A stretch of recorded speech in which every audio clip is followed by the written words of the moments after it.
It's part of an ecosystem where many businesses are brought together because they have a common alignment, a common clientele. There's something about them that has a commonality. And then we use the resources of that commonality to mutually support and enhance each other. And it's an exercise in collaboration, if you will. It's part of the new design of the way people should operate with each other, where we really get past this whole notion of competition and really bring it to an awareness of how we can work with each other in a much more collaborative environment where the best of all of us becomes the best of all of us. And it works in a business way very effectively, but it has to be a managed process. It isn't spontaneous. It doesn't happen all by itself. It takes a number of pieces that have to come together. We're going to delve into something where it has a little bit of complexity to it. You may have a headache after I'm done with this, but please ask your questions and I'll try and bring it back all into perspective for you. And as yesterday, I'm going to get rid of this jacket because I want to really get with the program here. And also, like yesterday, I'm going to try and do this from down off the stage with you, shoulder to shoulder with the folks that really need to get this done for the future. Let's just take it from there and see how it goes. All right, one of the things that I want to just maybe start out by explaining is I'm actually going to take you through a real business model that we are currently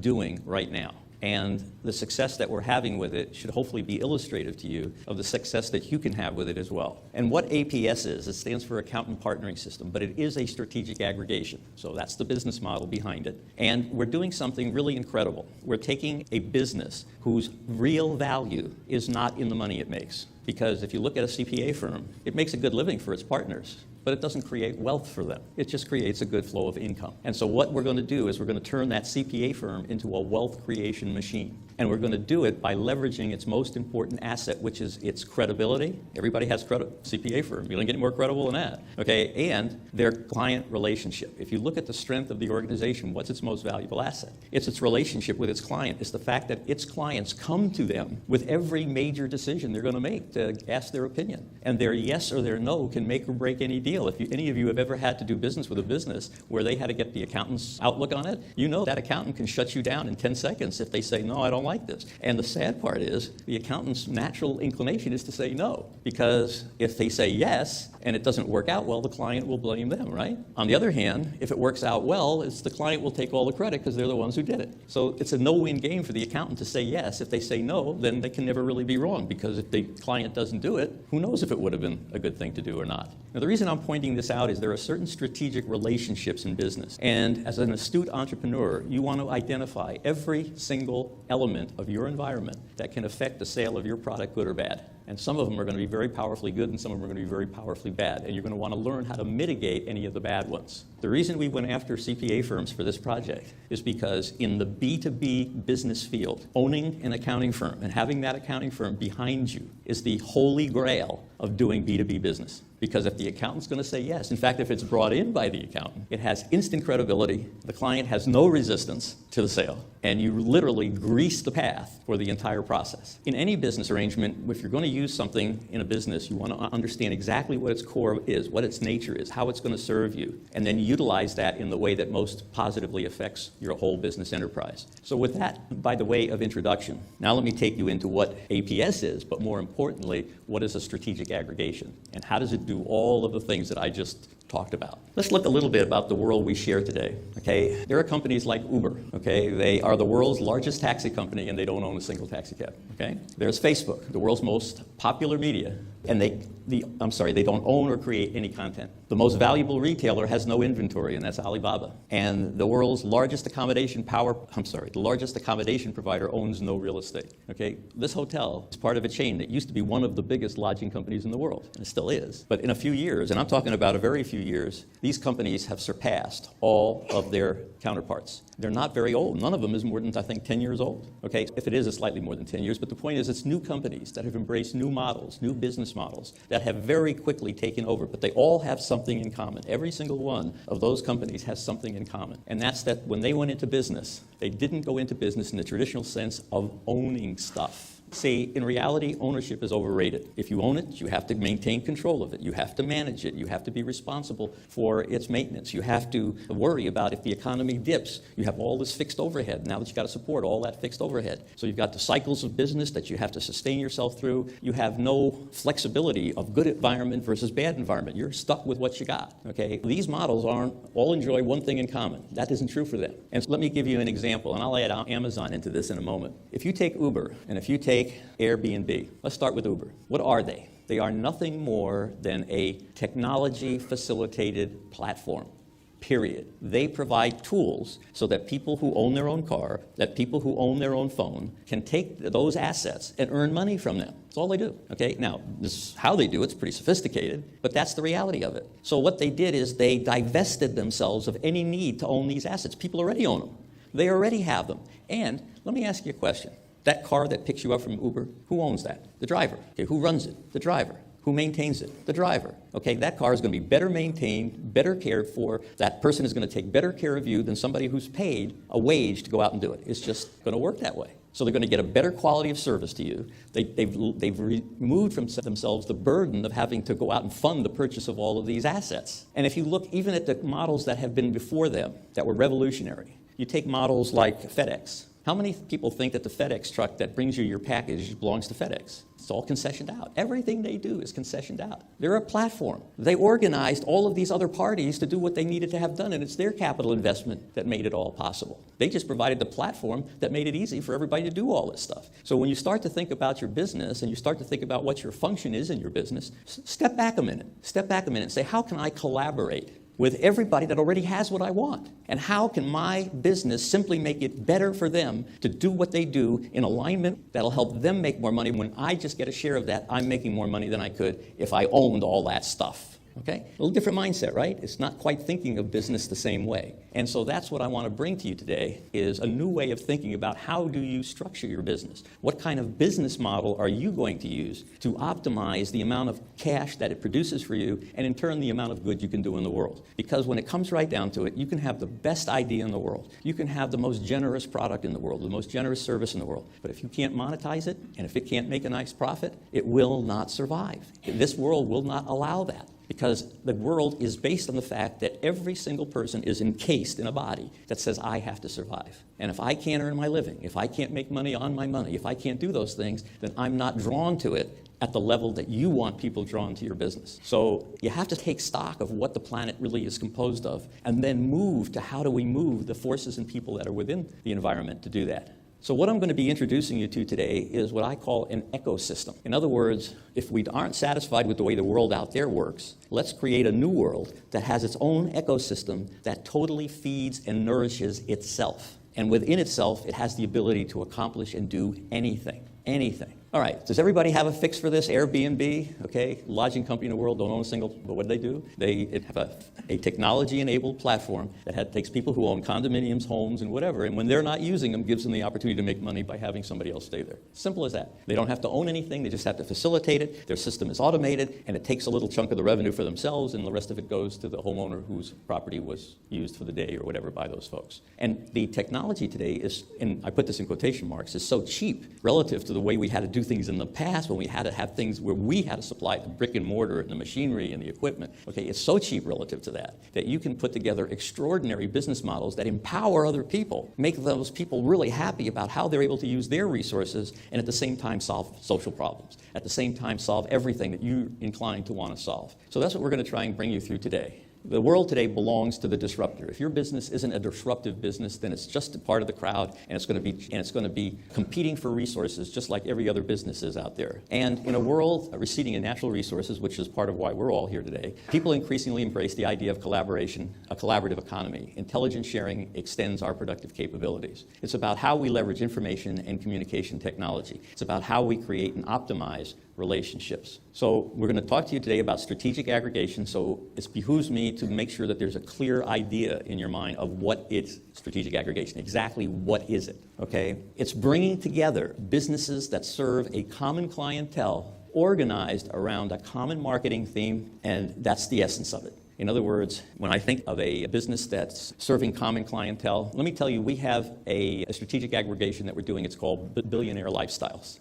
all right? Billionaire lifestyles. And the common client are wealthy, high-income earning people, okay? So that's the common marketplace, the common clientele. And we construct a marketing theme that enables every one of those clients, companies, to be aggregated around an entity that will facilitate better ways for people of wealth to spend their money, get more for their dollar, have more enjoyment from their dollar, have more control over their dollar, so that any enterprise that can help a wealthy person succeed better and make better use of their money, have better, whatever it is, okay, any company that can do that is aggregated around that. And we aggregate those companies around a family office. Why a family office? How many people are familiar with family offices and what they do, okay? Those of you who are not, let me explain it real quickly. Wealthy people find money a burden. They do. What do you do with it? How do I manage it? How do I maintain my family governance? I want to maintain a governance of my family, but I'm a very wealthy person. I know everybody's waiting for me to die, right? So I got to have some way of making sure everybody's cool with me while I'm alive, and how the wealth of the family is going to be worked and distributed in such a way that everybody's happy here. I need to have something that handles my charity investments. I need to have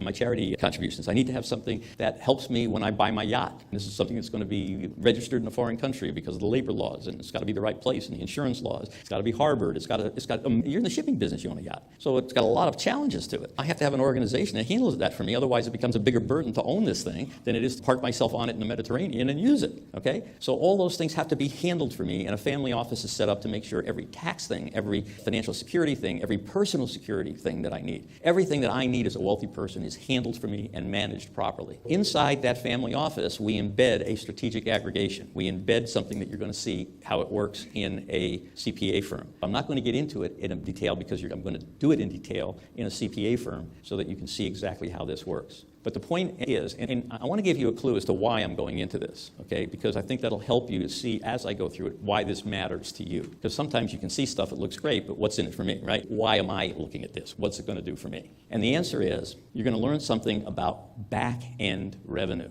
Back-end revenue. And why is that an important item? Many of you are undertaking socially conscious projects, where on the front end, there isn't any way for you to make a lot of money. In fact, that's why your project is so hard to get off the ground or get it going, is because it doesn't monetize well for anybody. It's maybe not efficient. You're depending on government subsidies, and they're not sufficient to really make a real difference. So what we're going to teach you is how to take your business that is nominally monetizable, can't be monetized much more, but monetize it on the back end by creating an aggregation around your business that shares revenue built around the networking they get from you. So they're making money because of you, and they're sharing that back with you. So now your core is monetized, not because of what it does in its main business, but because of what it does to organize all the other businesses around this great service or this great work that you're providing. So instead of thinking of your business as, I have to make the money here, I'm suffering now because I don't have enough money in my business coming in the way of income, stop thinking of it has to come from your business. Your business can become the core of a strategic aggregation that takes people that are aligned with you, that can benefit from you, that will do more business because they're aligned with you,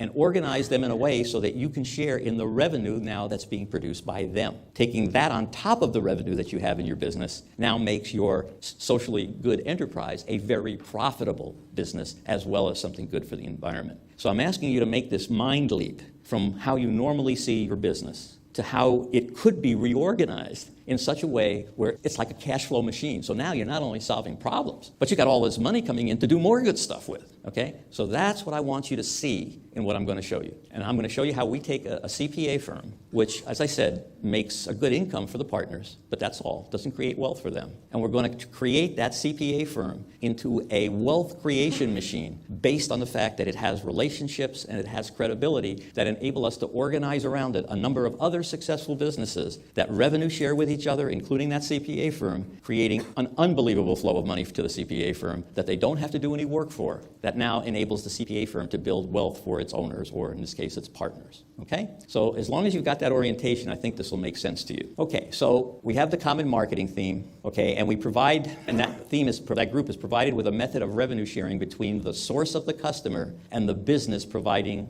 the service or product. And I'm going to show you exactly how that works in a moment. Organized and coordinated to best serve the customer's wants and need. The one thing you never ever forget in business is the customer is king, okay? If your product or service doesn't meet the customer's needs, doesn't do it better than somebody else's, your business will not survive. It has to do that. All right, so we're going to start out with an accounting firm. And that, you'll notice, we put it in the center of our icon here for strategic aggregation. And now we're going to start to organize some businesses that their clients need around that business. Their clients need access to private equity. Their clients need access to mergers and acquisition with it so that they can grow through or when the owner's ready to retire, it can be sold. Okay, accounting firm itself has a human resources problem, hiring new qualified people, but so do all of their clients. Their clients also have financial planning issues and process optimization challenges, and they need marketing services. So you can start to see now the number of different things that feed off of the clientele of an accounting firm. These folks are doing business whether the accounting firm brings them in or not. They're going out trying to do this. And I got to tell you, it's a jungle out there. Okay? If you're in business and you have to hire a marketing service, who do you go to? How do you know who's good out there and who's not? How do you know who can really do a good job for you? Who's the authority that will help you find the right marketing firm for you? Who do you believe in that you know you can go to and trust who will bring you into a top caliber company? The answer is nobody. And you've got to do trial and error, and you go through 3 or 4 different firms before you finally find one that's good. That's a terrible way to do business. What you want to do is you want to be part of an ecosystem that's already gone through that screening process, and when they bring in a marketing service, it's the best. It's going to get the job done for you. It's producing results for all the members of that ecosystem, or it wouldn't stay there. In other words, this ecosystem is a self-policing system that only allows the best to participate in it. Okay? So now, once you're part of that ecosystem, you're covered. And that's the whole idea here, is where do you go for an authenticated solution to your problem that you don't have to now go through this big trial and error process. Now, obviously, if we are starting to build a number of services around this accounting firm, we have a problem, okay? And we call it an problem. How do we orchestrate the capabilities of our service partners, and I'm going to start filling more of the blanks in a moment, with the needs of our client?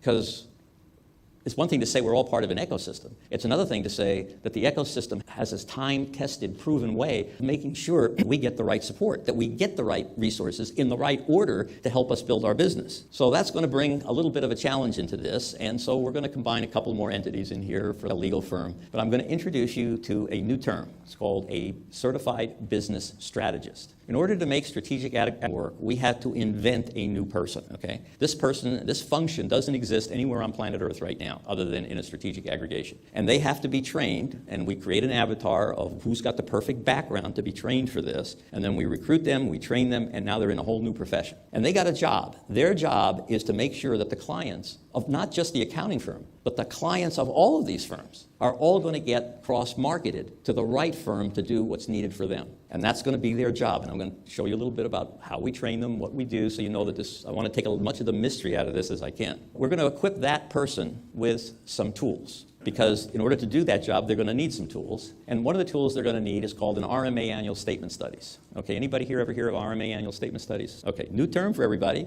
You're going to love it. Okay, one person over here knows what it is. There's a company called RMA. It currently stands for Risk Management Associates. And what their job is, they have as their members all the banks in the United States. And every time a bank brings in a business client that's looking for a loan, what do they get from that client? Financial statements, right?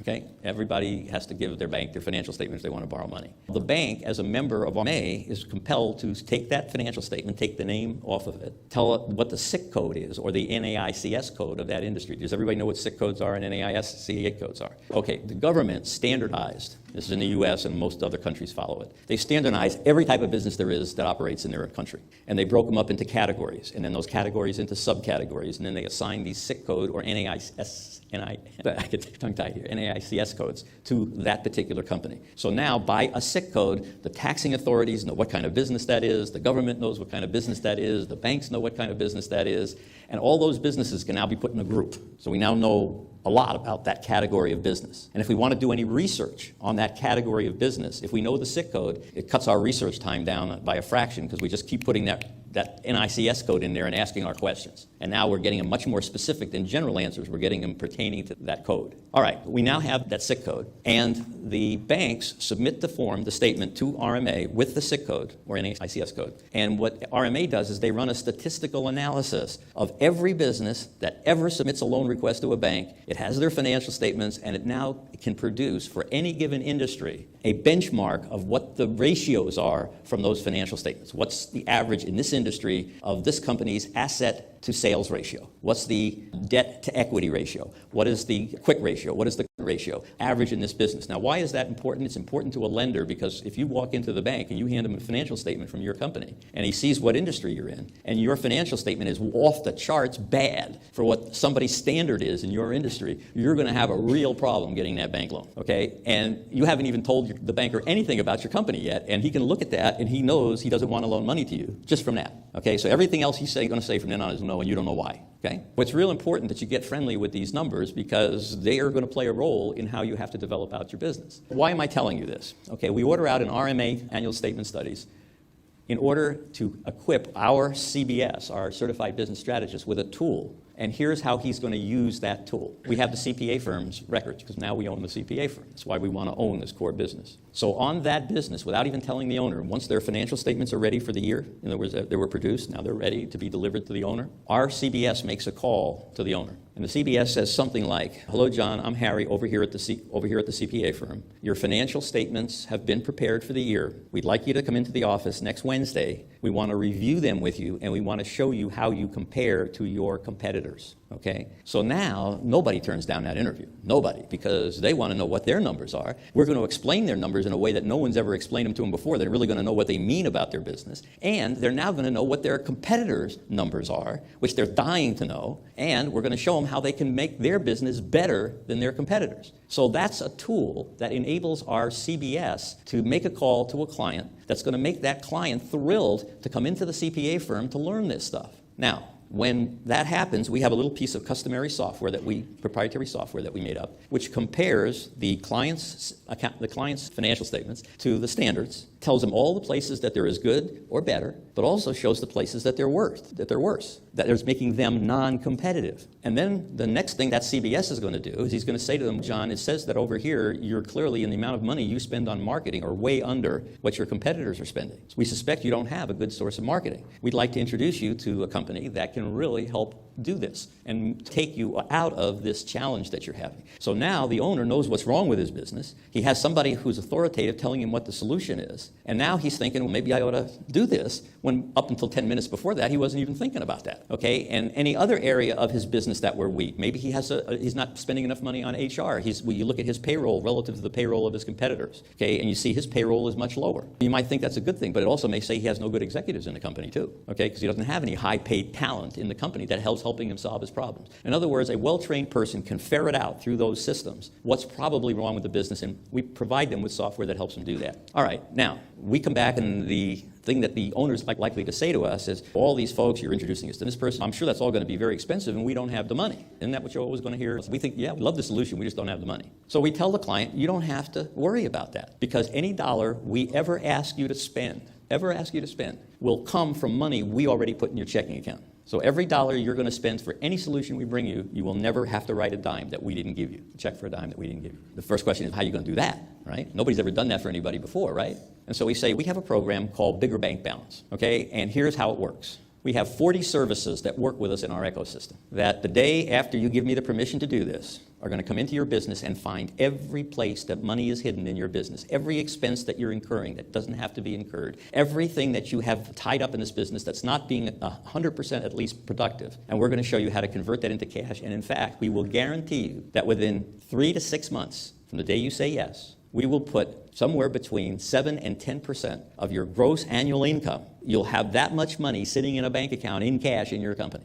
okay, that you didn't have before. And every check you write us will be out of that. That's a pretty dynamic statement. And then the question is, how are we going to do that? Being business experts, we know where all the money's hidden that most people don't. Let me give you an example, just so, again, I don't like to just make blanket statements without providing you with some substantive evidence. Let's say this is a manufacturing company. It owns its building. Or it's a big distributing company. It owns its building. Big investment in the building. If you're Walmart, you own so many buildings that you have a department that knows how to do what I'm going to tell you, okay? They will literally negotiate with every assessor in every town they go into, and they will get the tax rate of that building down to a much lower rate than anybody else does because they know how to do it. The average person has no clue how to do that. So they just sit there paying these higher tax rates. And so in most states, in the United States, we can go back 3 years. So once we prove to the assessor that they shouldn't be taxing this at this amount of money, they're overtaxing it, we can go back 3 years and collect all those overpayments. So between not only having payments lower going forward, but taking the payments that have been made back over the last 3 years, there's going to be a big chunk of money from that, put in now a special bank account that we set up to pay for their future growth through our services. So when the checks get made, they get made out of that account. Then we go and we look at their payroll. Again, unless you're a big company, you don't have the payroll experts who know how to minimize your payroll taxes, your Social Security, well, that's pretty fixed, but your workers' compensation. There's thousands of different categories of businesses under workers' comp. Depending on which one you're in, depends upon your rate, okay? Depending upon your past history of people getting injured, it determines your rate.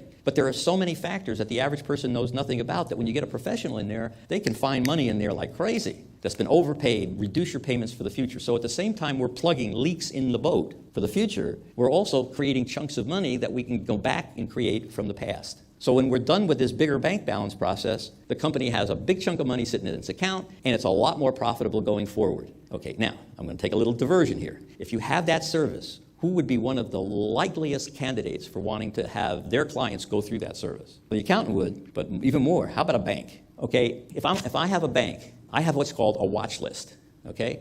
When you sign that loan at the bank, they ask you to sign this loan form and all these agreements, and they have covenants in them. Never mind you missing a payment. You're not allowed to go below a certain ratio of your debt to your cash balances. Okay? They have ratios in there you can't violate.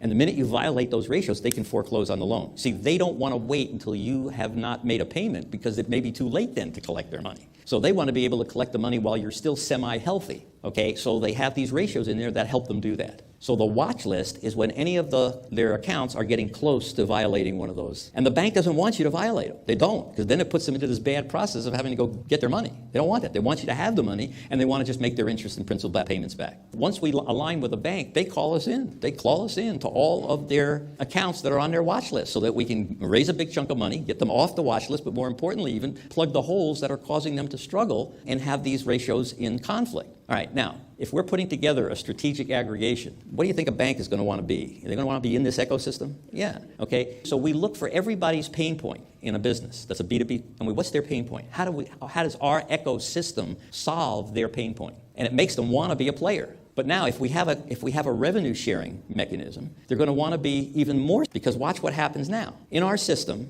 we have a way of compensating anyone who brings in a client. If the bank brings in the client, they get what we call the source tag. That's their client. Now, anywhere in our ecosystem that client is spending money, a portion of that's going back to the bank because they're the source of the client. Okay? Now, with enough referrals, the tail wags the dog. The source of back-end revenue, which is pure profit, they don't put out an ounce of work for it. It's pure profit. It drops right to their bottom line. They're eventually making more profit from the back-end revenue that they're getting through the system than they did through their primary core business. Now, the reason, again, remember I'm sharing this with you, is because when you start to think strategic aggregation is how do you put your business in the center of all this, so that as all this revenue sharing is going on from companies that are benefiting from their affiliation with you, you're sharing in that revenue with all that revenue coming back into your company. All right, let me continue the illustration. So not only is the bank getting more clients from the system because our CPA firm and all the other strategic partners, our CBS, remember that their job is to make sure that everybody gets to the right provider. So they're getting clients coming in where they're getting new clients. Yes, they're sharing some of their revenue back into the system, but it's worth it.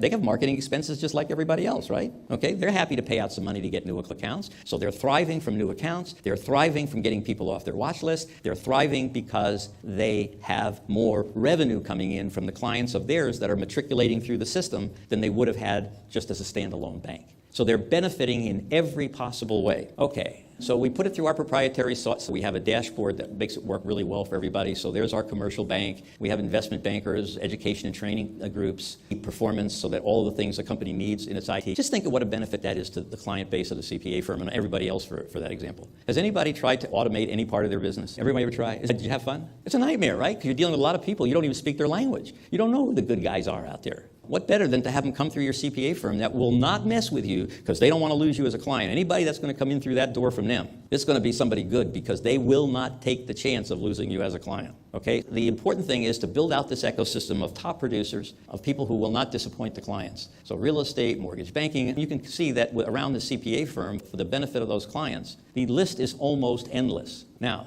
simple math. If you have two companies that cross-market with each other, you can almost double their exposure to clients, right? If you have three companies that you cross-market, it multiplies by 3. If you have 4, it multiplies by 4. At some point, the multiplication breaks down because as you get big enough, you start to run into commonality of clients, right? And the system does not work with 100% efficiency. No system does. But if you've got 100 different services, every one of those aggregated partners of ours now has access to 100 times their normal client base to produce their services. And it's all with the most prime recommendation or the most prime introduction that you can possibly get. The prestige is built around the CPA firm, and the fact that you've built around that CPA firm a group of top providing businesses that no matter who's serving that client is going to get the best of services. And you've structured it so that they never write a check except for the money we already gave them. So for the entrepreneur who's a client of any of these people, it's an irresistible proposition. We found a way to just make it irresistible to everybody that we work with. And when we bring in any new party, we already know their pain point. When I say party, strategic partner, we already know their pain point,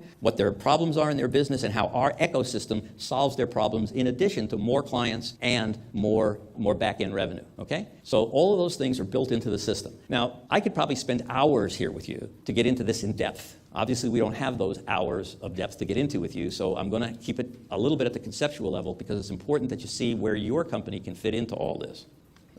Okay, so what these arrows are designed to do is to show you how the commercial bank becomes a source of clients to the CPA, the commercial bank becomes a source of clients to the real estate broker, the mortgage banking company becomes a source of clients to the real estate brokerage company, the investment bank becomes a source of clientele to the asset-based lending group, the education and training group becomes a source of clients to the merger and acquisition, and so forth. It just goes on and on with that. So it's not just the CPA firm out. It's that, but it's all to each other, and the CBS deals with all of that. Okay, the CBS is the one who goes to the bank and sits it up to get all the companies on their watch list, and he's the one who contacts all the companies on the watch list and tells them about the bigger bank balance service so that they can get off the watch list and have a better company with more cash in the bank and never have to write a check except for money we already put there. Okay, so that's the system. All right, and our goal, by the way, in building this is literally to build a worldwide CPA firm for entrepreneurs. So we believe this model you can't compete with it. Once it's established, you cannot compete with it as a standalone business because who's bringing you your customers?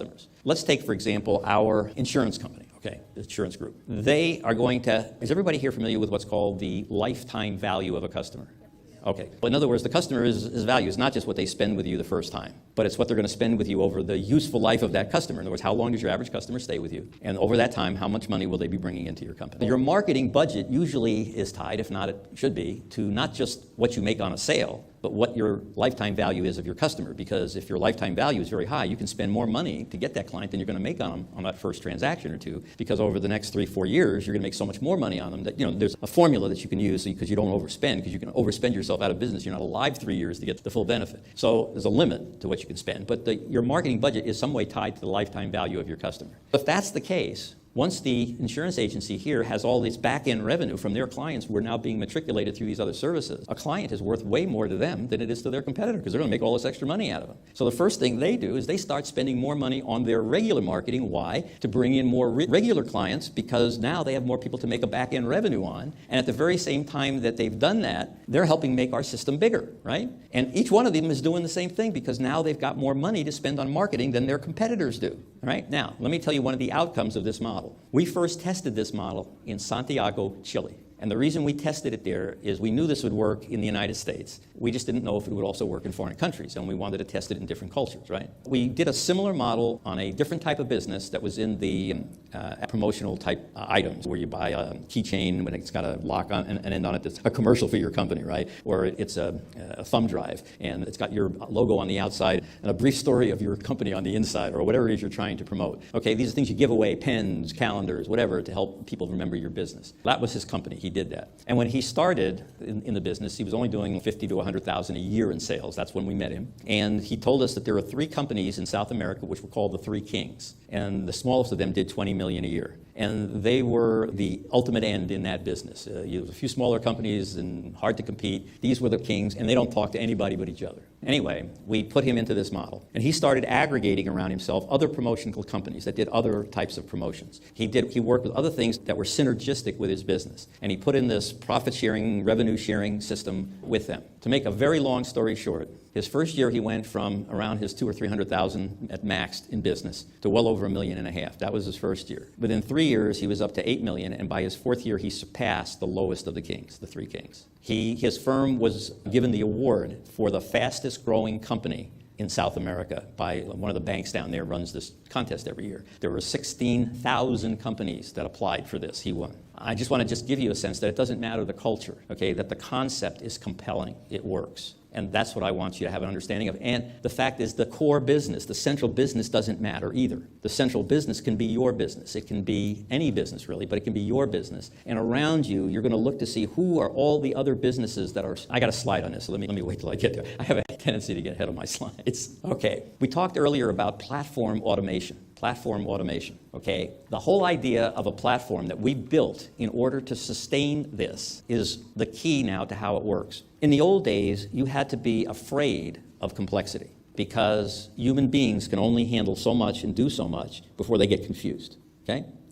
And if something gets too complex, the mind drops out and everybody says, this is too complex, I can't handle this, and you lose the people that you need to do it and make it happen. In today's world, the computer is built to handle complexity. The key is to understand the complexity, have somebody work through it all, and ultimately computerize it to where it now automates the complexity so that everything happens when it's supposed to happen without human beings having to worry about all that stuff. Okay, so that's the way we use technology today, is to construct those types of platforms. Okay, so the idea of the platform is to fully facilitate seamless integration and coordination between all products and service providers. So it has to make sure that any transactions between these companies is well organized, people get paid when they're supposed to get paid, everything is automatic, nobody has to think about it, nobody has to worry about it. Fully facilitate revenue sharing among all the aggregation partners and allows the entire ecosystem to function as a unified whole. So instead of thinking after a while of these are hundreds of businesses, in a way they all merge into one integrated business that all does business on the outside of the ecosystem, but ultimately are combined to do tremendous business within the ecosystem. And all the business that they do outside the ecosystem ultimately is brought in and shared with the inner system, the ecosystem. So you've got all these tentacles out there doing their marketing, all bringing clients in, all bringing them into the center. Think of how powerful that is if you can make that work. It's awesome. Yes. Okay. So we have addiction recovery services. How could that, because I can see how it works with...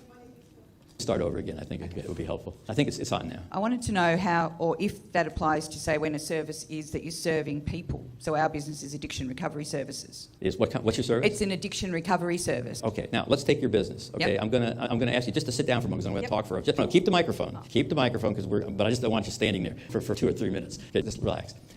All right, we're going to break out of this here because this is important, okay? Because I want everyone here to put yourself in her place. You have a business that does something, right? So how is this going to work for you? So that's what we're going to try to work out right here. All right, in your business, and I'm just going to ask you to think about this for a minute and then respond. You have people that are what we call stakeholders. And what a stakeholder is they're a group or a person who benefits when you're successful, okay? Sometimes they're just a family, right? They're a stakeholder in what your outcome is going to be, right? Okay, but sometimes they're another business that also has other services that should be provided to your client, okay? And the more clients you have, the more clients they would get in a system like this, okay? So what I would ask everybody to think of, not just you, is what are the stakeholders and the service providers around you that could also benefit from this?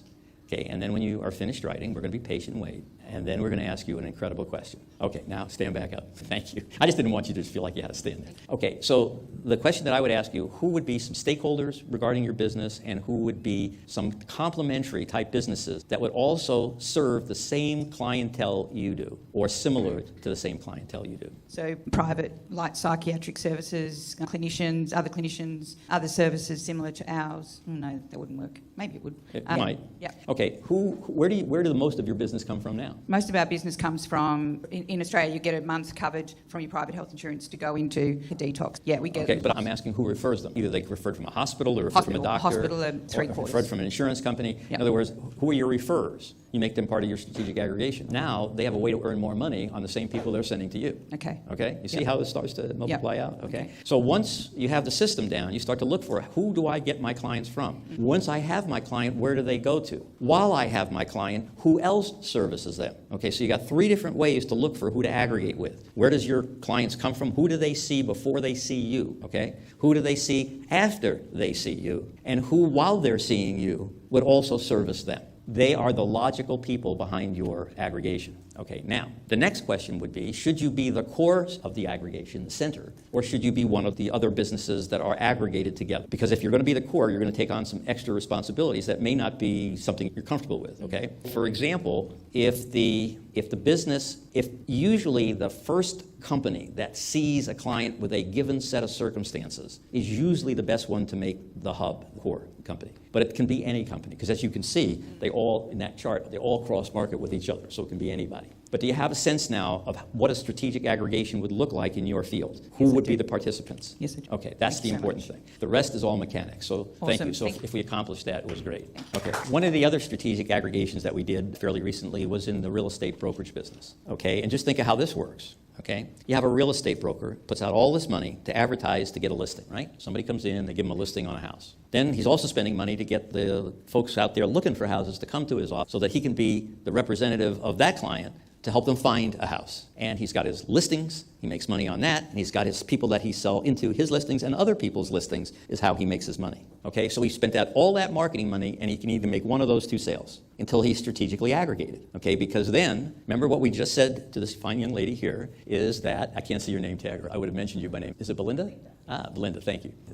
If that broker looks at everybody who sees a client before he does, if he looks at everybody who sees a client after he does, and if he looks at everybody who's seeing a client right around the same time, he's this perfect center of an incredible aggregation. So who is he going to aggregate? He's going to aggregate home improvement people, people who do repairs for electric, utilities, whatever. Because if I come to him with a listing, I may say in the course of my interview, my house is a fixer-upper. I'm not really sure what to do with it. So he says to him, don't worry about it. You'll get a lot more money if it's fixed up when it's sold than if the person who's buying it has to fix it up. And we got the perfect group to go in there and fix it up for you, okay? So he can bring business into those people, okay? He can get business from people who see companies before him. So he wants to aggregate a moving company, right? Because the moving company sees about somebody when they're first deciding to set up this move to go from Chicago to Los Angeles, okay? And wouldn't it be neat if the guy who's the moving company, if there was an automated way that move got put into a system which lets me know in Los Angeles that there is a guy coming out here who's going to move out here and gives me all the connection information I need to talk with him and communicate with him? Because he's going to need a broker when he gets here to help him find his real estate, right? So it takes every piece of what happens before, what happens after, what happens during, and it integrates it into a functioning whole that everyone benefits from getting new clients from the system and revenue from the clients they've brought into the system. It quadruples the profit capability of any business in the system. And once you're in it and thriving in it, there isn't a standalone company that can compete with you. They don't have the margins, they don't have the extra revenue sources, they don't have the extra machinery to dump clients into their companies. It's an incredible system. But it has to get facilitated, yes. That's you. Okay, there you go. We love giving these guys exercise. That's watching them run around is great. I hope you don't mind questions as you go. Okay. No, I love them because it gave us a perfect opportunity to plug a hole here. So I'm interested in the kind of exclusive versus the competition nature of the aggregation. So your real estate example, let's say I'm the client of you as a real estate, and you say, and I say, I've got this fixer-upper. You say, oh, we've got these great tradespeople who are in our network. And I go, that's great, but I've already got my electrician that I use, and I've already got my cleaner. So I'll happily use maybe your painter, but I don't want to give up my electrician for your electrician. Yeah, so it's fine. There's no problem with that. In other words, this system doesn't have to work at 100% efficiency to work. It could work at 5% efficiency and still blow people's minds. So the idea is the concept, and there's always going to be exceptions, but being good business people, we also want to have a story to tell that person who says that,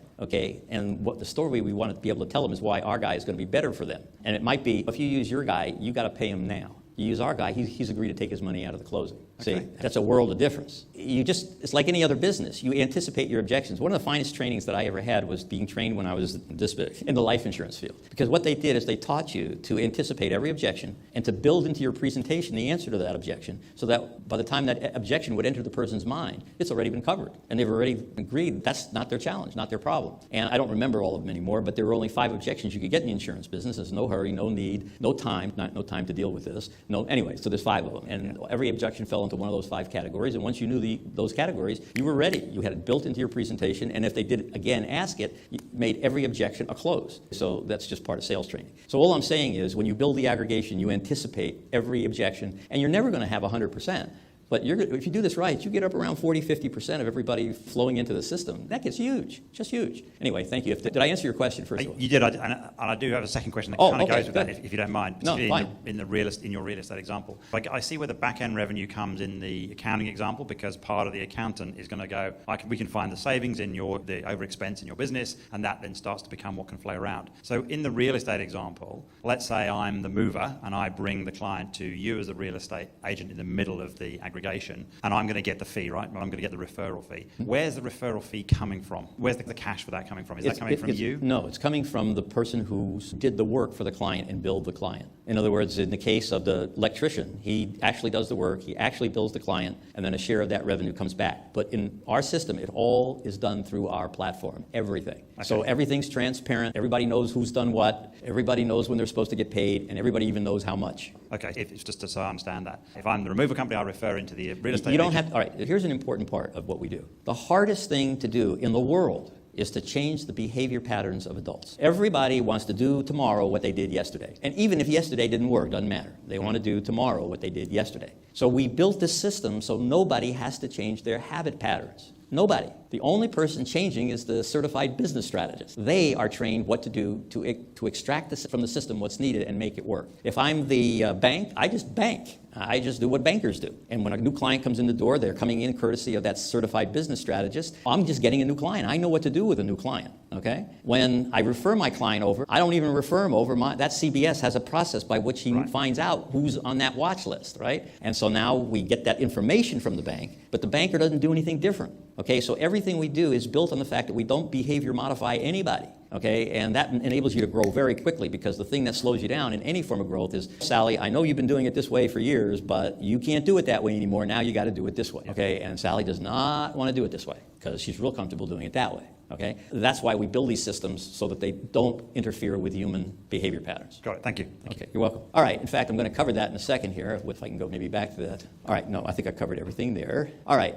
I talked about the certified business strategist. Okay, that's because that's what we call that person for around the CPA firm. What makes strategic aggregation work is that function. You remove that function and it doesn't work, because people will do tomorrow what they did yesterday, which means nobody gets referred to anybody, because if I'm in business A, I don't have time to go sell business B. I don't have time to figure out who of my clients should be talking to business B. Okay, so that's a key function. You cannot have strategic aggregation without it. And we have a generic term for that person, so that whatever it has to be in your company or your business, it'll be a form of what we call an integrated solutions or orchestrator, because that's what they do. They make the integration and they orchestrate all of these connections so that everything harmonizes and works. And so in this true respect, we created a new job. It's a 21st century job, it's a career job, it's a professional level job that has never existed before, and it's very high paying, because these people, the avatar we created for these people, are exceptional. They got to be salespeople, they got to be relationship people, they got to be people knowledgeable about the business itself, they got to be trainable.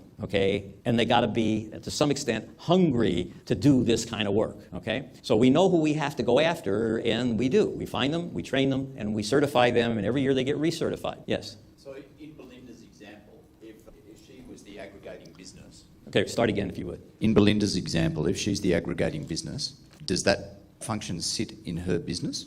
Or is it separated and an entity of its own? Okay, so far, every strategic aggregation we've set up, we set it up. And we set it up as a done-for-you business, because to make people experts in this and have them do that, very difficult. So far, everyone that we've done in conjunction with somebody where we put the pieces together. Okay, and I would say that hopefully there'll come a time when we don't have to do that, but right now we do, because there isn't a big enough population out there of people who have been through the cycles enough time to now take it over and do it as an independent business or service. I told you about billionaire lifestyles, right? Residential real estate. Okay, you're a humanitarian enterprise. Okay, so everybody, if you're going to think about strategic aggregation, you're going to have to think about this ISO function, okay, and the fact that we're going to have to recruit somebody and train them to do that. And again, we're wanting to work with people to do this because we feel strategic aggregation is the business model of the future, and besides, we have a stake in it, okay? And let me tell you what our stake in it is. This all has to sit on an automated platform. No one here or anywhere is going to go out and recreate that under platform. It's very expensive and it takes time. It took us 3 years to put it all together.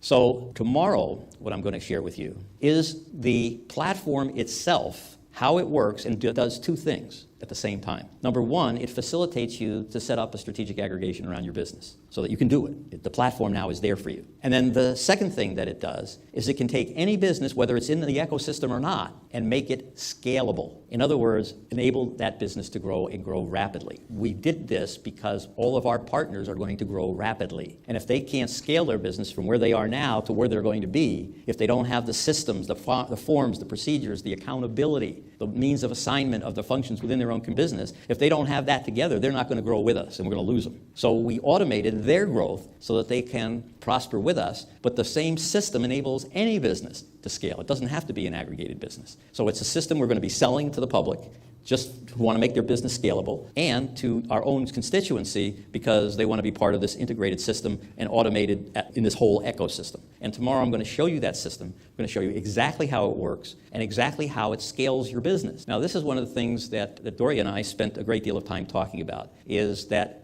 the hardest thing for an entrepreneur to do is to scale their own business. Okay? And I'm going to give you the reasons, because you've probably wrestled with this, right?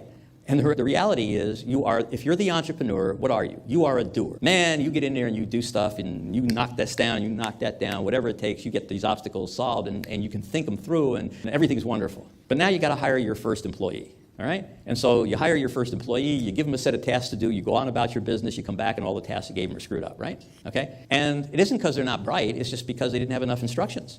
Okay? They don't know the right form to use. They don't know where you hide the widget that has to go with this. Okay? So they're frustrated too. They don't get it right. There's a system. If you walk into a McDonald's, and let's say you went there because you want a job and the only thing you're qualified to do is to mop floors. Okay? You walk into McDonald's, they hire you, but before they give you a mop and a pail, okay, they sit you down to a video that shows you exactly how they want that floor mopped, how they want that mop squeezed out, how much fluid they want, of the cleaner they want in that bucket, how much time you're supposed to spend on any given spot in the cleaning of that. They go through every minute detail of what you're supposed to do and how you're supposed to do it. Then they'll sit you down with a little questionnaire that says, okay, how much fluid do you put in the bucket? Okay, you didn't answer that, you go back to the video. Now you have to relearn that. And then you don't pass until you answer every question on there and you get it right. Okay? Now, by the time they give you the mop, you know exactly where every fluid is to go get it, where the mop is stored, how to rinse it out, how to keep it in a certain way. And why do they do this? Because if you've ever walked into a restaurant and you noticed the floor was sticky, that's because the mop guy wasn't trained.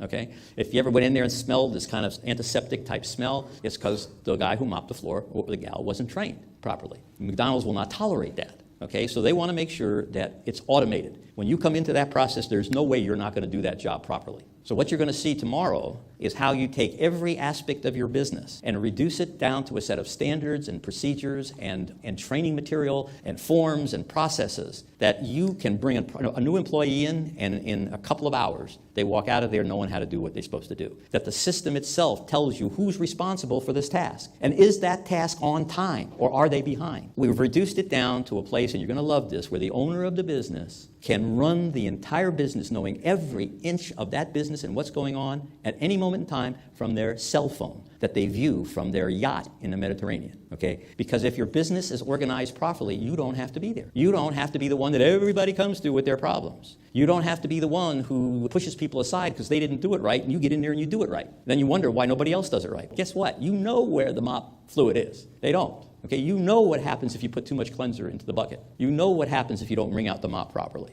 Okay, they don't. Okay, and now I've made it at the simplest level, and it just gets more complicated as it goes up. But once you've reduced your business down to that set of processes, and there's an automated system that automates it, that assigns the responsibility, that monitors that responsibility, that if it isn't done right, lets the system know so that their supervisor can go and check it. Okay, and triggers the supervisor to check it. Okay, at that point, you start to build a responsible organization set to standards where you know exactly how your business performs. You know when any part of it isn't performing at the level that you want it performing at. And so tomorrow, you're going to see exactly how we automated that. So it's all done in a way that enables you to scale up your business. Yes, microphone. Just wondering, would you be able to also share, either now or later, like how the CBS or ISO would qualify businesses to come into the hub in terms of accountability and requirements and exclusivity and all that kind of stuff, and Sure. the kind of mentality, because we have a little baby of these, like a JV model we look to run with accounting firms, and this takes that and beats the daylights out of it. Yeah, just chucking it out would be super keen to, because we get really awesome ROI out of that opportunity, and yeah, that just is sensational. I would love to talk more and find out a bit more Okay. about that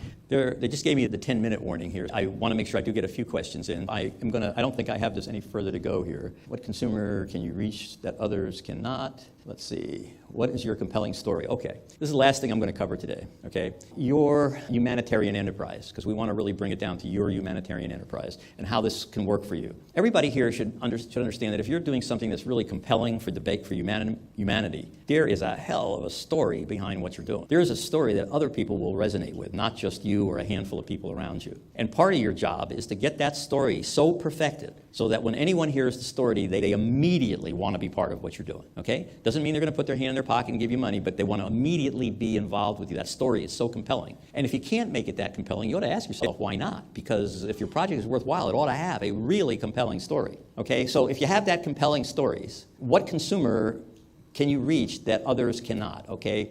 In other words, if I have a really compelling story, there are certain consumers that are going to resonate with me. And if I can be the center of bringing in the magnet that brings in those people into my ecosystem, then everybody around me that wants that client or access to that client becomes the logical part of my ecosystem group, okay? So that's why you want to focus on that story and what you can bring in with it. And then the other thing you want to know is who are your stakeholders? Who wins when you win? Who are your suppliers, okay? Who provides you with goods or services that the bigger you get, the more they benefit, because they're logical, even investors in your company, believe it or not. Okay, and then the last thing that I want to do with this is ask you who will benefit if they follow your lead. Those are all logical people to surround yourself in your ecosystem and to share clients with, share revenues with, make them all more profitable. How many people here have heard of something called crowdfunding? Every hand right up in the room? Once you have your story, you want to reduce that down to a crowdfunding campaign, because if you harmonize on that frequency, if you want that done for the benefit of society, there are other people out there too that want that. And if your story is compelling, they will send you 25, 30, 50 bucks just to somehow be part of what you're doing. And there are 3 reasons to learn crowdfunding and make it central to the core of what you're doing in your project. 1 is it can raise you some money now. Number 2 is it builds you a constituency,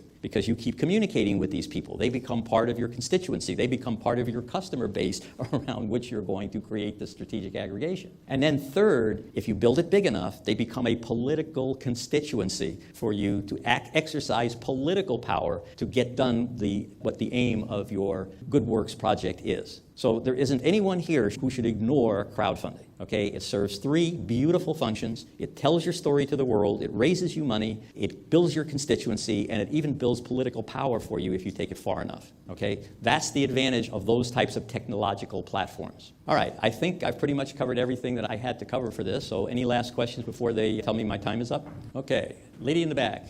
This time I picked somebody who was close to the microphone. I'm just curious, does everyone get the same referral fees for? Is everyone equal in the Okay. back end? I'm going to tell you the magic of how we do it. No, this is great. I'm going to tell you. You're all business people. Do you all know what a contribution margin is? Okay, if you don't, I better tell you, because otherwise you'll be wondering what I'm talking about. If you take any product or service, you have expenses in producing that product or service. Some of them are fixed, meaning it's your overhead. If you don't sell a single item, you got this overhead anyway. And the other is a variable expense that every time you sell one, you have more of this expense. So, for example, if I'm a retailer, okay, and I buy a product, my cost of goods is variable, right? Because if I don't sell it, it didn't cost me anything, right? My overhead is going on costing me all the time. But my product, my cost of goods, is a variable expense. So if I have freight in, freight out, okay, all of those things are only because I sold this thing, not because they're part of my general overhead. All right, so if I take all of my variable expenses, okay, and I deduct them from my selling price, I get my contribution margin. In other words, this is literally drops to my bottom line because I made that one extra sale. That contribution margin drops to my bottom line. A contribution margin is something that you should know because it helps you contribute what's called your break-even point, right? Because now you know how many of these things you have to sell to cover your fixed overhead, okay? So that is your break-even point, all right? But the other reason that you want to know about your contribution margin is because if I bring you a new client, whatever your contribution margin is, that's going to drop right to your bottom line. The way we do this is we sit down with everybody we bring into the strategic aggregation and we help them to compute their contribution margins on the products or services they're going to sell within the system. So now we know how much is going to drop to their bottom line when we bring them the new account. So then the system of split is very simple. If we bring them the client, if they get their own client, that's all on them. We don't have any part of that. But on the clients we bring them through the system, they keep 50% of the contribution margin. The other 50% goes into the system. The 50% that's kept in the system is split again 50%. 50% of that, which is now 25% of that contribution margin, goes to the source of the business, the source of the client. Now think about that. That makes this really fat. for the person bringing in the referral, because they get a quarter of the contribution margin of that sale. That's half as much as the guy who did the work. So what's the most valuable part of this process to any of our people? Bringing in their clients. Okay, why do we want that to be the highest paid thing when they work with us? Yeah, you want to reward that behavior, because what's the biggest fear that all these people are going to have? If I bring you my clients and they're not happy, I might lose my client. Okay, so there's a fear factor on their part. So the incentive has to be high enough to get them to overcome any reticence or any fear. And once they see the kind of money that can be made on that side of the ledger, that reduces that fear dramatically, on the theory that, look, if it's not working out, I just stop, right? Okay, and so my downside is very little, but my upside is tremendous. Okay, so that's why it's done that way. So now 75% of the money that comes in is going back to our partners. It's either going back to them because they're providing the service, or it's going back to them because they're providing the client. What do we do with the other 25%? 10% of it goes to that group called the ISO. They're the folks who make the machinery work and make it happen. Okay, so that leaves 15% for us. 5% of that goes back into producing and maintaining the infrastructure of the processing system, the software, the computers, everything it takes to make it happen. And we hope and we pray that the other 10% is our profit. Okay? You're going to do these numbers tomorrow in tomorrow's presentation. Okay, yeah, good. These numbers you're going to do again tomorrow when you show us. I hadn't planned on it, but if you ask me the question, I will definitely go through them again in as much detail as you like. Or to be able to see them makes it clearer than trying to write them down as you're saying them. Okay, you're talking about these numbers I just gave you? Yeah. Okay, let me see if I can prepare a handout between now and tomorrow that'll just give them to you, and then that'll answer your question. Yes? Are there issues of governance about people who are part of the ecosystem? Do they have to sign up to some rules of governance? Yes, they do. Okay, they have to sign up. We have a memo of understanding that, by the way, we'd be happy if you will sign an NDA to share those with you, because we don't want to create too much competition out there. If we're going to let you know some of the things we do, we'd just like some protection on that side. But we'd be happy to do that. Any other questions? Does it become a self-policing system? If somebody in the ecosystem doesn't do the right thing, doesn't provide the service they say they do, runs late consistently, I don't know, whatever, does the system have an automated internal policing system? Yes, it does. That's what the ISO does. And he has digitally all the records to back him up. In other words, if you take all of this stuff, once you digitize something, you know every ratio of this act to this act to this act. They're all known. And so you can ferret out through these things anything. If they'll allow me enough time tomorrow, how much time have I got?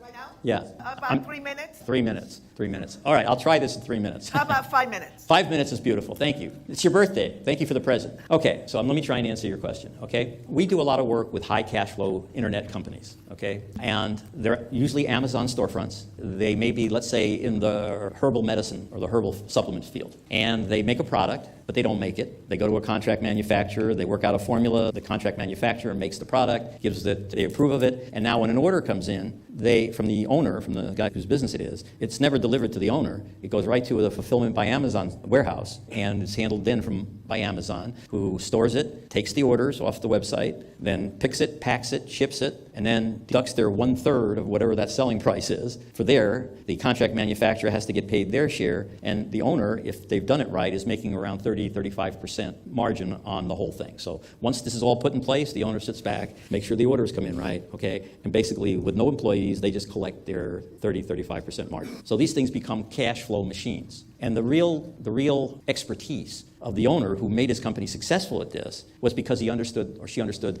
the algorithms of Amazon, what it had to do to become a bestseller, what did it have to do in order to get the attention of Amazon to put some of their weight behind the promotion of the product, what kind of sales does Amazon run, and how do you take advantage of those to get more of your product into the marketplace. So there's this whole way that you promote your product. You learn how to manipulate bloggers to promote your product. I won't go into all of the tricks, but there are many, okay? That's their secret. That's what they really know. So it's a marketing machine and it's a money machine. You watch these guys, they go from $300,000 their first year to $2.5 million their second year to $10.5 million their third year to $20 million their fourth year. I'm serious. We buy these companies, so I'm telling you what we see out there. And at that point, they're just pure cash flow. They don't have any assets, right? They don't have any machinery, no equipment, nothing. And it goes right from the contract manufacturer right to the fulfillment by Amazon.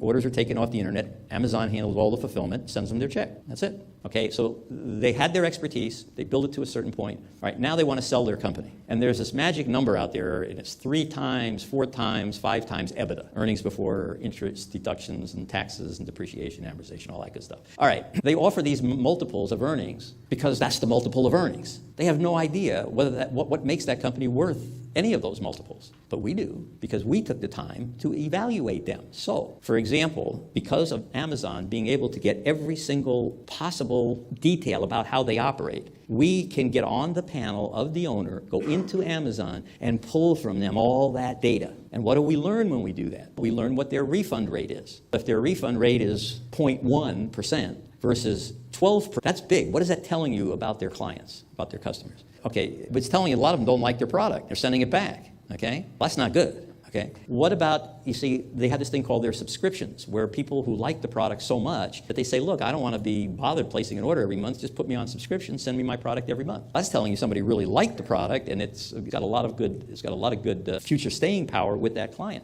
What if the return rate is small versus high? Same thing, right? One way the client likes it, the other way you know the client doesn't like it. Then they have this thing called reviews, right? How many reviews do you get? Positive reviews. A little problem with that because some company you might tune in and got 20,000 reviews, right? But there's a software out there that will go in and see how many of those came from the same IP address. And it'll wash all of those out. And then you're left with 17 reviews. It really came from the public. I'm being a little facetious. But we have a way of finding out how many of their reviews are real, okay? By the time we've looked at those things, we also know that there's two ways a company grows, okay? One is you have a product that's growing and growing because more and more people want it. They're telling their friends. Amazon can even tell us if the person ordered from a referral or not from a referral, okay?